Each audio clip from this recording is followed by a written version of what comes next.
Alaska, 1979. A man named Carl is driving home after a long shift in the remote town of Wrangell when something impossible happened. The truck belonging to his friends, parked just ahead of him on the road, suddenly lifts off the ground. Not slowly, not gently. It rises like it weighs nothing and then drops directly onto Carl's vehicle. He climbs out in shock, and that's when he sees it. A craft, unlike anything built by human hands, hovering silently above the tree line. Carl does the only rational thing a person can do in that moment. He runs. He tears through the dark forest with everything he has, branches snapping around him, heart hammering, and then he realizes with cold certainty that the craft is directly above him, matching his speed, tracking him like a hunter. A beam of light reaches down and swallows him whole. His body leaves the ground. He can't move a single muscle, and then the darkness takes him. Cut to the present day. A young man named Isaac Cypress arrives at the NASA Jet Propulsion Laboratory for another routine morning of work. Isaac is sharp, technically gifted, and works alongside his colleague and friend Beck on some of the most sophisticated signal technology on the planet. To keep things interesting, the two of them have a running game. Beck launches a signal using NASA's satellite network, and Isaac has to locate it. Isaac finds it almost immediately, barely breaking a sweat, but Beck looks confused. He says that's not his signal. They dig into the data and trace the source to a location in Canada. No satellite on record is registered there. They flag it as unusual and move on. Later, almost as a joke, Isaac copies the mysterious signal and broadcasts it outward into space. He doesn't expect anything to come of it. He is very wrong about that. That same night, sitting alone at his workstation, Isaac's computer starts receiving something from deep space. It's a flood of seemingly random code, dense and patterned in ways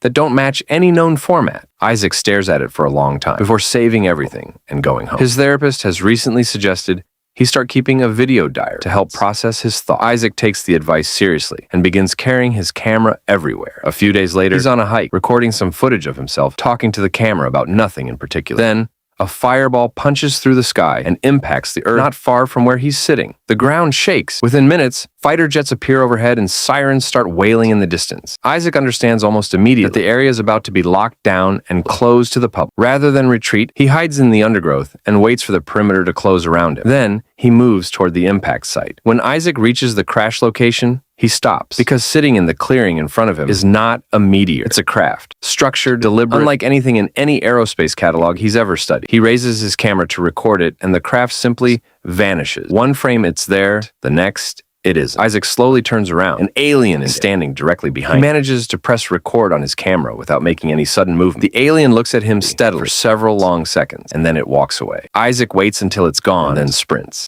He makes it about halfway back through the forest before everything goes dark. 3 days later, he wakes up. He's in a completely different location, miles from where he blacked out. He checks his camera first. The footage is still there. The alien himself being lifted off the ground by some invisible force, and on his arm, there's a mark he doesn't recognize. A clean, geometric shape pressed into his skin. He gets home and sits on his bed, trying to make sense of what just happened. He's watching his television when it simply disappeared. One moment it's there, the next, the wall behind it is completely visible. He reaches out and his hand passes through a kind of invisible boundary, like a membrane between spaces. He pulls his hand back, focuses, concentrates on the spot where the television was, and the television reappears. Isaac sits very still for a moment, processing the obvious and deeply unsettling conclusion. He did that. He made it disappear, and he brought it back. He runs the experiment again with his camera. Same result. Whatever happened to him in those 3 missing days changed something in the structure of how he interacts with the physical world. He visits a doctor and gets his arm examined. The x-ray reveals a fracture in the bone, but it stops him cold. The fracture is a perfectly straight line, not the jagged split of an impact injury. Straight and clean, as if something made a precise surgical incision directly into the bone itself. The doctor has no explanation.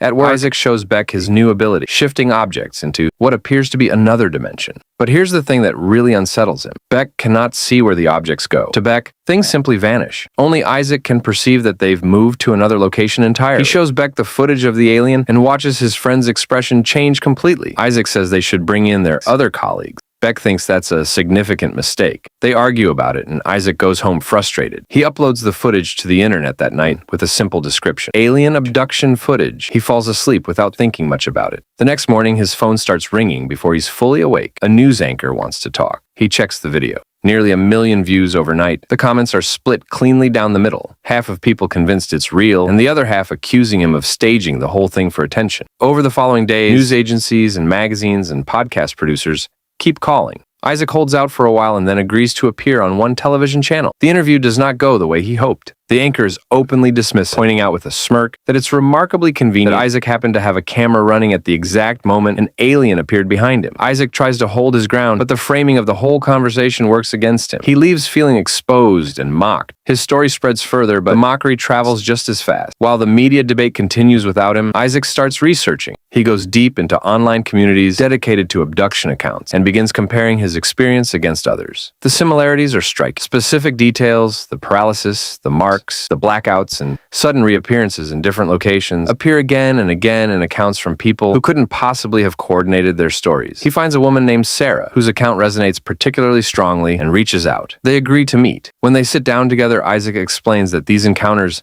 stretch back much further than most people realize. There are depictions of aerial craft and historical paintings that predate modern aviation by centuries. Multiple credible scientists have documented receiving unexplained signals from space. This isn't fringe territory. The pattern is real. Sarah listens carefully and then asks him if he knows about the 1979 abduction in Wrangell, Alaska. Isaac says he doesn't. She tells him about Carl, a man who was taken, who went public with his story, and who subsequently vanished.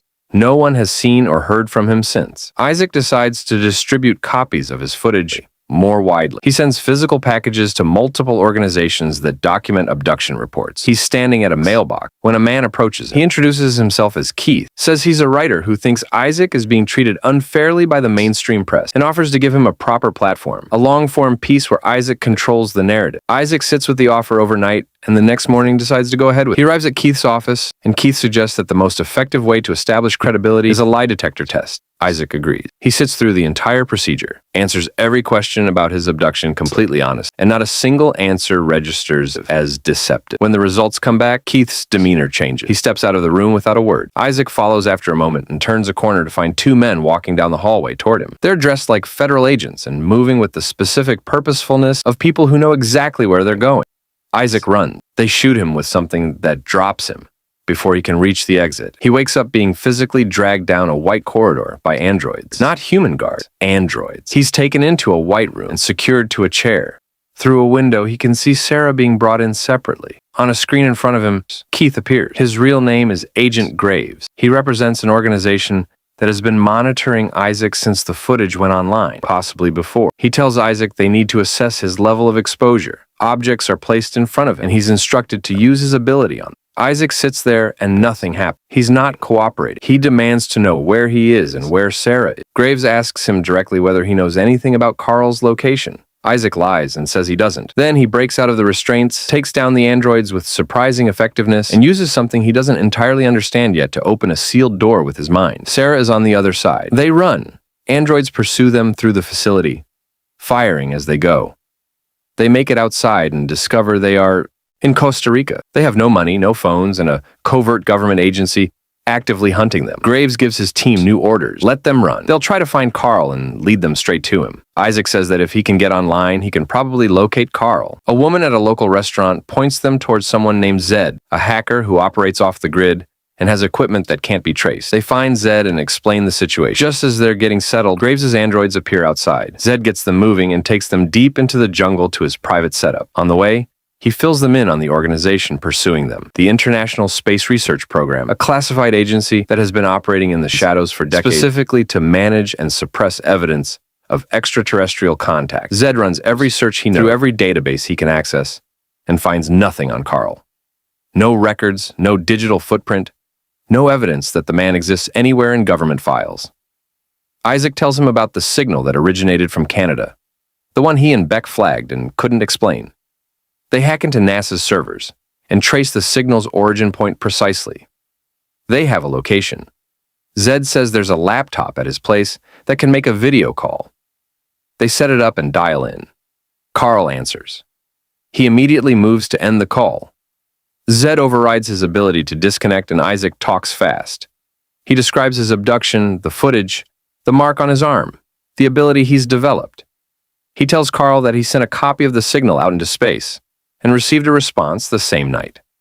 Carl stops trying to close the laptop. He tells Isaac to send him the response. Isaac transmits the data, and Carl runs it through translation software he's spent 20 years building, specifically to decode alien communication. The random code resolves into audio. A voice speaks. It gives a precise time and a precise location. The aliens are coming. 5 days from now, to Carl's house. Carl shuts his laptop without another word. Isaac tells the group they need to go to Canada immediately. Sarah is hesitant. Zed is thrilled. Zed uses his network to arrange a private plane. They fly north. Meanwhile, Graves has had tracking devices inside both Isaac and Sarah since the facility. He's been watching their movements the entire time, and now he knows exactly where they're headed. Carl is suspicious when they arrive, but lets them in once Isaac convinces him he's real. Carl tells them what happened after his abduction. The ISRP found him before he could process what he'd experienced and took him in. He escaped after some time in their custody and has been hiding ever since. The 20 years since then have been spent entirely on one project, building a system that can translate alien code into sound and then into English. He wanted to be ready to actually communicate when contact came again. Now that time has arrived. Over the next 2 days, waiting for the moment, Isaac and Sarah grow closer. They walk in the woods around Carl's property and talk about everything that's happened and what it means and where any of this leads. Zed spends the time enthusiastically exploring every piece of equipment Carl has built. Then the day arrives. Isaac feels it before he sees anything. A vibration moving through the ground beneath his feet. Carl says, "That means they're close." Isaac walks into the trees and finds them. They sit down together, Carl's translation device running between them. And the conversation that follows is not what any of them expected. The aliens explain that they have reached the endpoint of what science and technology can answer. They've mastered medicine and physics and engineering beyond anything humanity can currently imagine. But they are searching for something that none of their advancement has explained. They are searching for the origin of the universe itself. Isaac asks why that search keeps bringing them to humans specifically. The aliens explain that humans carry something measurable in them, a particular quality they describe as an aura, something that no other species they've encountered possesses. They show Isaac a vision of a man and ask if he knows who this is. It's Jesus. Isaac asks why they want to know about him. They say that this figure appears to be central to the question they cannot answer. There is a connection between him and the quality inside human beings that they've been trying to understand for a very long time. Sarah asks about the marks on her arm and on Isaac's arm. An alien produces a device and draws it along her arm. The skin opens cleanly and a small tracker comes free. The aliens place them for documentation purposes. Then one of them says something that lands quietly but heavily in the room. In your world, seeing is believing. But we have learned, after everything we have discovered, that believing is actually seeing.